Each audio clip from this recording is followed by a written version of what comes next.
Have you ever wondered what separates highly successful people from the rest? It's not always their hard work or their talent, it's often their ability to tackle uncomfortable conversations head on, from negotiating deals to resolving conflicts.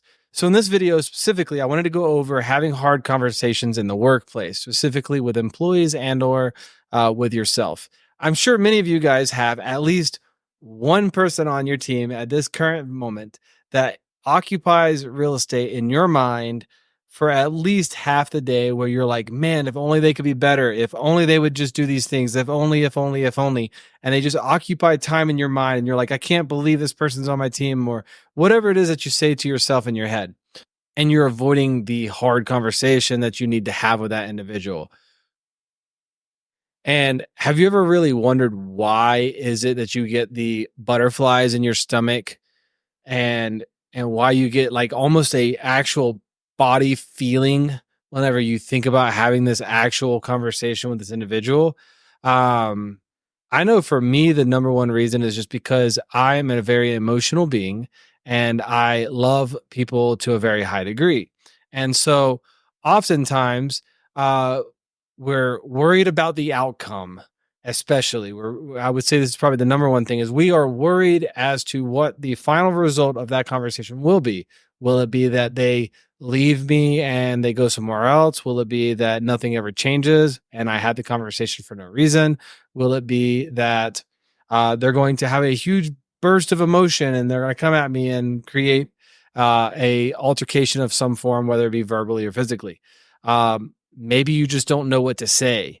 Um, I want to go over some examples as well as tools as to how you can have and navigate these conversations to develop your skills.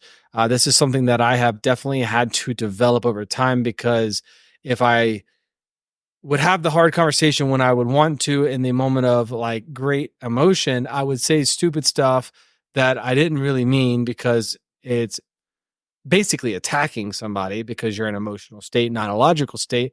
Um, but then I would cool off and then like not have the conversation. One of the reasons that you want to have conversations early and often in the workplace is uh, they're not as large. I mean, it's just as simple as that. So it's something I don't do very well, but I am certainly working towards, which is essentially having like a weekly, a biweekly, and/or a monthly meeting cadence, to where we're not death by meeting in the company, but at the same time, we're at least saying, "Hey, this week the results were a little less than desirable. Here's some things that I think we need to change." Versus month over month over month of poor performance, then all of a sudden you just have this huge blow up, and maybe the whole time the other person thought that they were doing a good job, but maybe you didn't really have a clear outline as to the results that you were looking for. This is often the case.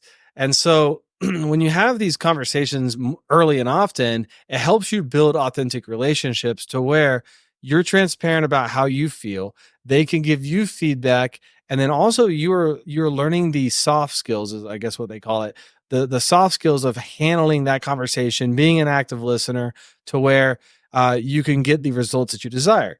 A cool way to enter into some of these conversations, because I know I certainly kicked the can down the road, especially early on in my business ownership journey, where I just would avoid the conversation. I'm like, they'll change, they'll get better, whatever it may be.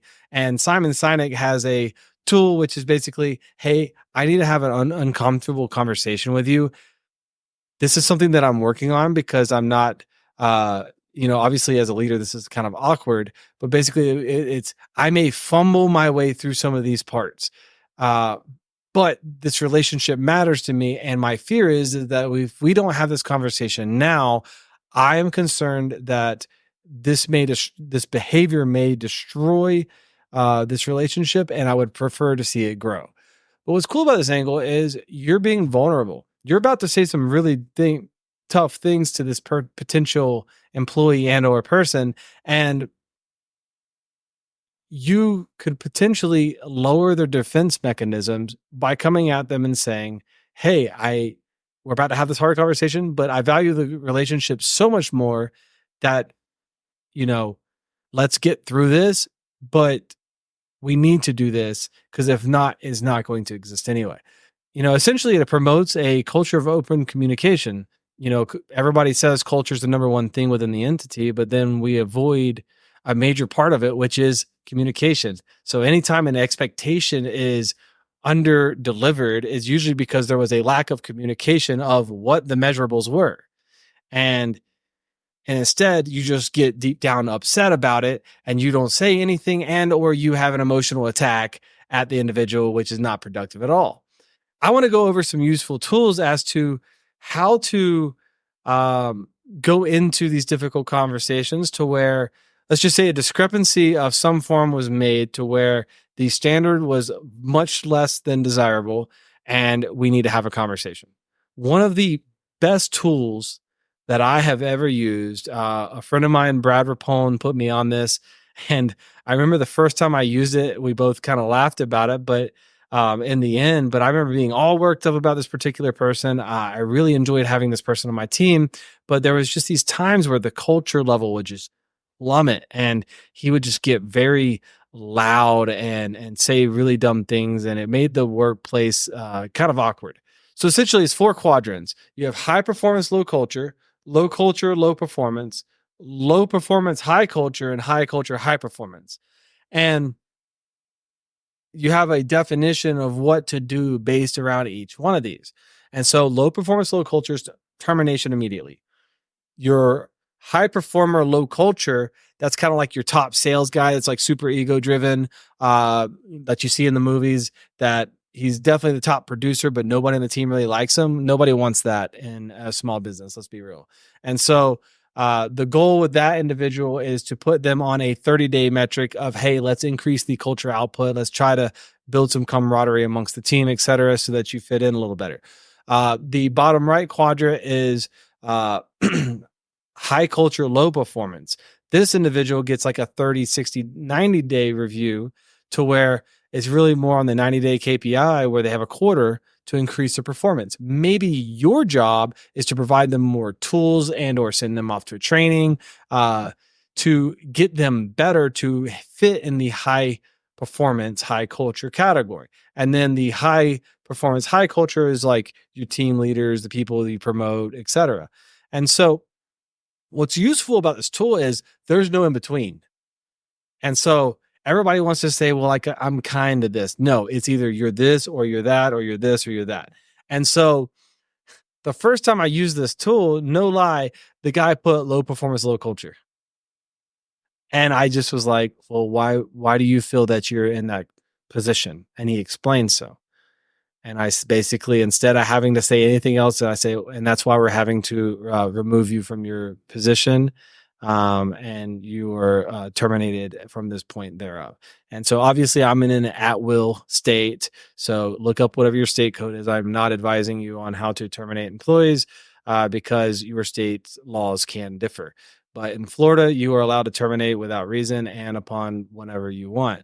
And so I essentially let this individual go. And everybody on the team, like the culture just went way better. And then I remember another time where I used this and the person was a high performer, low culture. And this was around Thanksgiving or so. I remember having this person has been with me for 8 years. And he's one of my top skilled staff members. So he's literally what I described about like the ego without, nobody liking them. But the team was getting larger and he definitely just didn't fit in with the culture. And this is the kind of employee that you're like, man, it's going to hurt to let this guy go. Or man, I can't, like, I don't know how I can do this with him, but I also can't, like, I'm not happy having him on the team at the same, like he creates he occupies a lot of your mental space to where you're constantly thinking about how you can improve this individual, et cetera. And it's like trying to drag a horse to water. Well, I gave him the 90 days the 30 days. So I give this guy the 30 days because he was a high performance, low culture to at least get to the bottom right quadrant, and nothing changed. So January 1st, 2022, I remember terminating my longest tenured employee who was my Swiss Army knife, highly talented individual. And he just was appalled. He couldn't believe it. But it was the first time that I had actually had a conversation with this person and then held him accountable to the standard that we both agreed upon based on that conversation we had 30 days prior.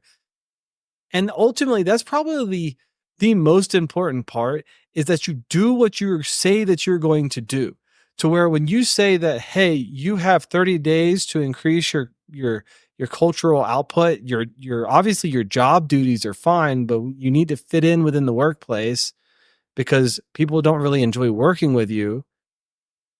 Here are some ideas that we can do. And if you're at least putting an effort, then we can keep you on the team. But if they're not putting in an effort and they don't do their part of the decision that's based on that hard conversation, then you are obligated to terminate them, unfortunately. And it was the best thing I'd ever done for myself as well as that individual. That person was so comfortable under the 8 years tenure that they had with me, and they were just used to whatever that we provided. I'm not saying that he had everything, but he was just so comfortable that he had a lack of desire to do anything more or above and beyond. And this person hated my guts for probably the first 6 months. He went and started his own entity. And guess what? The last time I saw him, he was smiling. He was happy. He's enjoying more time with his family. He went and started his own company, and I now forward all the work that I don't do. We lopped off a particular division in my company, and I send him all my work. But I couldn't keep him on my team if he wasn't going to fit within the culture, because at that point, I don't see him with me in 2 years. And if I don't see an individual with me in 2 years, then I'm robbing somebody of their time. And time is non-refundable. So, obviously I'm not a thief, but I'm definitely not going to rob somebody of their time. And so I terminated him. And it was the best decision I had ever done for myself as well as him. The team got stronger for it. Everybody collectively worked harder, and we proceeded to get better as a company. My mentor was amazing. He's like literally Superman when it comes to having hard conversations. And I'll give you a couple of brief stories, and to where maybe it can inspire you to begin learning these skills to having hard conversations. And then we'll close out this video. But essentially, one time my mentor went to go check on him. He cut his hand open on a table saw. And I walked into his office. I was like, hey man, how's the hand? He's like, hand's great. How are you? I was like, I'm doing pretty good. I was feeling kind of high on my horse at the time. I was like 2 record sales months back to back, hit some huge numbers in our business. He goes, that's cool. What are you doing all of your money? I was like, well, labor, or what did I say? We have a larger staff than normal because I'm working on my business, not in my business, blah, blah, blah, blah. All these things that validate like why I didn't make what I normally would make in a month's time on the numbers that we had done. And he just said, all right, well, what's your percentage of labor? And I didn't have an answer within like 2 seconds. Like I was trying to do math in my head real fast. And instead of letting me walk out of that room, he immediately just said, son, sit down. And I was like, here we go. And that was like, again, his superpower. I always knew you're going to just walk. You don't know what you're going to walk into with my mentor. And so I sit down and he goes, do you want to be a thermometer or a thermostat? Do you know the difference? And I was like, just tell me. Because I basically, at this point, I surrender. I'm coming to check in on you, and immediately I'm all of a sudden getting a conversation where I'm going to get a training lecture, which is awesome. That's why he's my mentor. He said a thermometer tells the temperature, but a thermostat controls it. Your business is running you, and you don't even know it. And you're out going and doing all these events, and you're joining all these people, and you're increasing your dopamine, and you feel all good about it. And you don't even know what your percentage of labor is, which is just a simple fundamental of your business. What are you doing? And I was just like, note taken. And that's when I started to really work on the KPIs within my entity. And so the second story I'll give you is this guy was a partner of mine for the better part of about 7 or 8 years. On day one of our partnership, he gave me a spreadsheet. And my job within the entity was to do this spreadsheet every time I had a job. And it taught me my numbers, if you will, to where I could see that spreadsheet and I could see a problem with it, or I could see that we're doing very well with it. And about year 5, was high on my horse again, sold the biggest job that I had ever sold. It was like $40,000. And it was for a nonprofit organization. And we wrapped like a huge RV and like 2 or 3 vans. And my mentor calls me in. He says, "Hey, I want to see the spreadsheet for that project. I'm actually donating a large chunk of it. I want to just see what we can spare." And I was like, "I don't have the spreadsheet." And it was because I had done the numbers so many times that I'm like, "Oh, I'm the greatest gift to the planet and I don't need to do my spreadsheets anymore." And he basically, I mean, I'm not even kidding. He took both of his hands and he slammed them on the desk and he looked at me and said, "Son, if you're not going to listen to the things that I put out for you to do, and you're just going to run your own business instead of a partnership and heed my advice and my training, because these things are fundamental, then I will dissolve this entity and you can go do whatever you want." And I was like, "Yes, sir." And I did my spreadsheets for many years forward. And I definitely, obviously I fell off again and I'm back on it. So essentially that first conversation led to the second one, because that was whenever I was starting to change and I had started to get away from some of my fundamentals because I was distracted by other things. But he always held me accountable to what he knew my goals were.